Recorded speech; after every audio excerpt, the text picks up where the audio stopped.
നിങ്ങളുടെ favourite shows ഇനി ഒരിക്കലും മിസ്സാവില്ല. ഇപ്പോൾ C5 കാണും നിങ്ങളുടെ ഫേവറേറ്റ് ഷോസ് തികച്ചും സൗജന്യമായി. ഇന്ന് അവളുടെ പിറന്നാളായിരിക്കും, പക്ഷേ എന്നെ സംബന്ധിച്ചിടത്തോളം എന്റെ ജീവിതത്തിലെ ഏറ്റവും മോശമായ ദിവസം ഇന്ന്. ഈ ബ്ലാക്ക് ഡേ.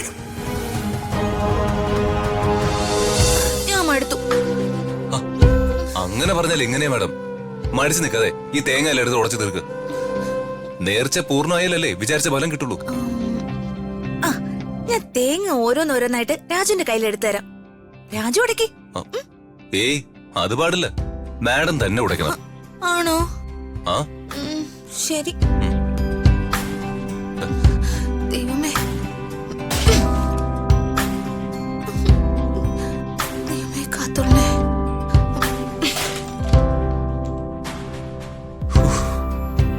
രാജു, ആ തേങ്ങ രാജു ഉടക്കി. അത് അവസാനത്തെ തേങ്ങയല്ലേ? അത് നടക്കില്ലെന്ന് ഞാൻ പറഞ്ഞതല്ലേ. പറ്റില്ല, രാജു തന്നെ ഉടയ്ക്കണം. കാരണം ഈ നേർച്ച രാജുവിനും കൂടിയുള്ളത്. എനിക്കോ? അതെ. രാജു എനിക്ക് വേണ്ടി അറസ്റ്റിലായപ്പോഴാ ഞാൻ ഈ നേർച്ച നേർന്നത്. രാജുവിന് ഒരു പ്രശ്നവും വരാതെ രാജു പോലീസിന്റെ പിടിയിൽ നിന്നും രക്ഷപ്പെടണമെന്ന് പ്രാർത്ഥിച്ച 101 തേങ്ങ ഉടച്ചേക്കാന്ന് ഞാൻ നേർച്ച നേർന്നത്. എന്താ മേഡം ഈ പറയുന്ന?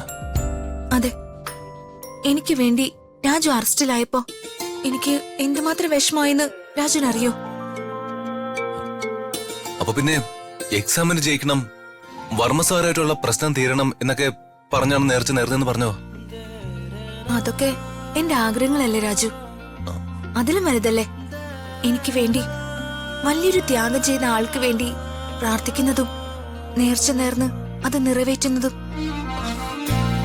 ഋതിക മാഡത്തെ എനിക്ക് മനസ്സിലാക്കാൻ പറ്റുന്നില്ല. ചിലപ്പോഴൊക്കെ മാഡത്തിന്റെ മുൻകോപവും പെരുമാറ്റവും ഒക്കെ എന്നെ വിഷമിപ്പിക്കാറുണ്ട്. പക്ഷെ അതേ മാഡം തന്നെ ഇങ്ങനെ കരുണയോടെ പെരുമാറുമ്പോ എന്താ പറയേണ്ടതെന്ന് എനിക്ക് മനസ്സിലാവുന്നില്ല. രാജു ഒന്നും പറയണ്ട. വാ, ഈ തേങ്ങ നമുക്ക് ഒരുമിച്ച് ഉടയ്ക്കാം.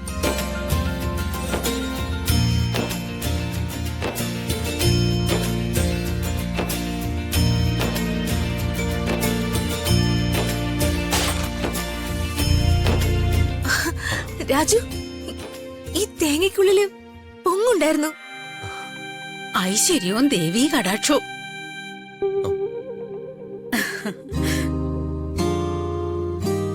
നിങ്ങക്ക് നല്ലത് വരും മക്കളെ. ഭാര്യ ഭർത്താക്കന്മാർ ഒരുമിച്ചുടച്ച ഈ നാളികേരത്തിലുണ്ടായിരുന്ന ഈ പൊങ്ങ് നിങ്ങളുടെ ദാമ്പത്യ ജീവിതത്തിലെ ഐശ്വര്യത്തിന്റെ പ്രതീകമായി ദേവി തന്ന സൂചനയാ മക്കളെ. നിങ്ങൾക്ക് സന്താന സൗഭാഗ്യം ഉടനെ ഉണ്ടാവും കേട്ടോ. ധൈര്യമായിരിക്കെ. അല്ല മുത്തശ്ശി, അതിന് ഞങ്ങള് ഭാര്യ ഭർത്താക്കന്മാരൊന്നുമല്ല. പക്ഷേ നിങ്ങളെ കണ്ടാൽ അങ്ങനെ പറയില്ല. മുത്തശ്ശി നിങ്ങളോടൊരു കാര്യം പറയാം. ഇന്നതിന്നാർക്ക് ചേരണോന്ന് ജനന സമയത്തെ ദൈവം തീരുമാനമെടുക്കും. ചിലപ്പോ ഒരുമിച്ച് ചേരേണ്ടത് നിങ്ങളാണെങ്കിലോ ആർക്കറിയാം, അല്ലേ? അയ്യോ മുത്തശ്ശി. രാജു, എന്റെ അടുത്തുനിന്ന് കുറച്ച് മാറി നിന്നേ. ഓ ശരി മാഡം. മതിയോ? മതി മതി. അല്ല മാഡം, ക്ഷേത്രത്തിൽ കുറച്ചു നേരം ഇരുന്ന് പഞ്ചാക്ഷരി മന്ത്രം ഉരുവിട്ടിട്ട് പോയാ മതിയെന്നല്ലേ തിരുമേനി പറഞ്ഞ? ആ അതെ, പക്ഷേ നമുക്ക് ഒരുമിച്ചിരിക്കണ്ട. ആ മുത്തശ്ശി വീണ്ടും വന്ന എന്റെ ദൈവമേ, എനിക്ക് ഓർക്കാൻ കൂടി വയ്യ. നമുക്കേ കുറച്ച് ഡിസ്റ്റൻസ് മെയിൻറ്റെയിൻ ചെയ്യാം. ശരി മാഡം.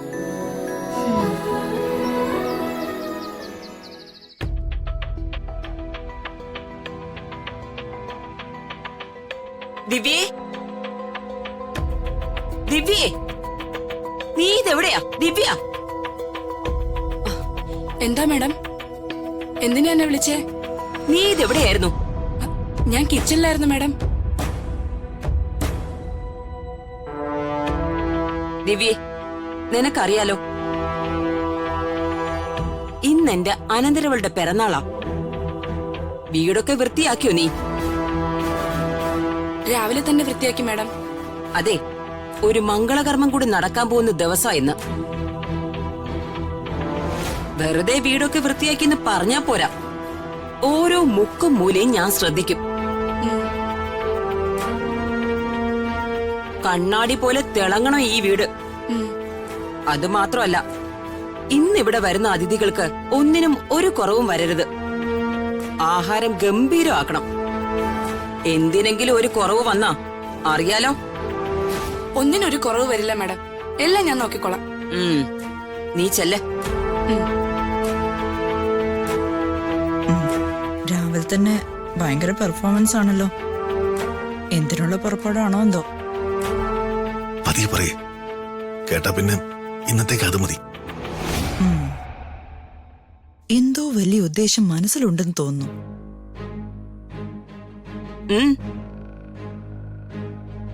നിങ്ങളെന്താ അന്യന്മാരെ പോലെ മാറി നിന്ന് പിറുപിറുക്കുന്നേ? പോയി എല്ലാരും വേഗം റെഡിയാവാൻ നോക്ക്. ചെല്ലേ. ശരി ചേച്ചി. വാ.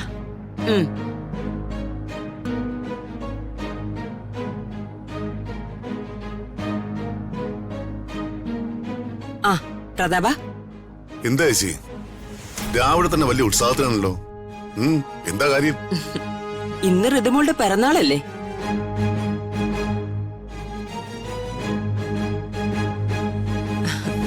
പിറന്നാൾ ആഘോഷത്തിന് ഒന്നിനും ഒരു കുറവും വരാൻ പാടില്ലല്ലോ. രാവിലെ തന്നെ എല്ലാവർക്കും വേണ്ട നിർദ്ദേശങ്ങൾ നൽകുകയായിരുന്നു ഞാൻ. ഒരാൾ ജനിച്ച ദിവസം, മറ്റൊരാൾ പടിയിറങ്ങിപ്പോയ ദിവസം, വേറൊരാൾ എന്നേക്കുമായി അന്ധകാരത്തിലേക്ക് തള്ളപ്പെട്ട ദിവസം. ഇന്ന് അവളുടെ പിറന്നാളായിരിക്കും. പക്ഷെ എന്നെ സംബന്ധിച്ചിടത്തോളം എന്റെ ജീവിതത്തിലെ ഏറ്റവും മോശമായ ദിവസം ഇന്ന്. A black day.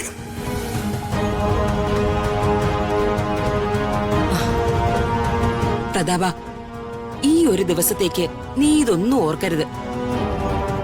വർഷങ്ങൾക്ക് മുമ്പ് ഇതേ ദിവസം സംഭവിച്ചതിനെ കുറിച്ച് ഓർത്ത് ഇതുവരെ ഋതുമോളുടെ പിറന്നാൾ ആഘോഷിക്കാൻ നീ സമ്മതിച്ചിട്ടില്ല. ഈ വീട്ടിലെ എല്ലാവരും അതൊക്കെ എന്നേ മറന്നു കഴിഞ്ഞു. നിങ്ങളൊക്കെ അത് മറന്നു കാണും. പക്ഷേ എല്ലാ ദിവസവും ഏതെങ്കിലും രൂപത്തിൽ ആ നശിച്ച ദിവസത്തിന്റെ ഓർമ്മകൾ എന്നെ വേട്ടയാടിക്കൊണ്ടിരിക്കുക. വർഷങ്ങൾക്ക് മുമ്പ് ഇതേ ദിവസം എന്റെ മനസ്സിനെ മരവിപ്പിച്ച് കടന്നുപോയ ആ സ്ത്രീയുടെ ഓർമ്മകൾ, ഞാൻ അങ്ങേയറ്റം വെറുക്കുന്ന ഓർമ്മകൾ, തേച്ചാലും മാച്ചാലും മായാത്ത മറയാത്ത ഓർമ്മകളായി എന്റെ ഹൃദയത്തിൽ തന്നെ ഉണ്ട്.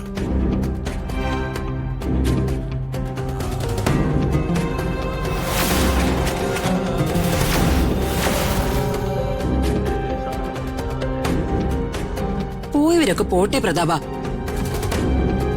നിന്റെ ഒപ്പമുള്ളവരാണ് നിന്റെ ബന്ധങ്ങൾ. അവരാണ് നിന്റെ സ്വന്തങ്ങൾ. ഡൗൺലോഡ് ചെയ്യൂ C5 ആപ്പ്. കാണൂ എല്ലാ എപ്പിസോഡുകളും സൗജന്യമായി.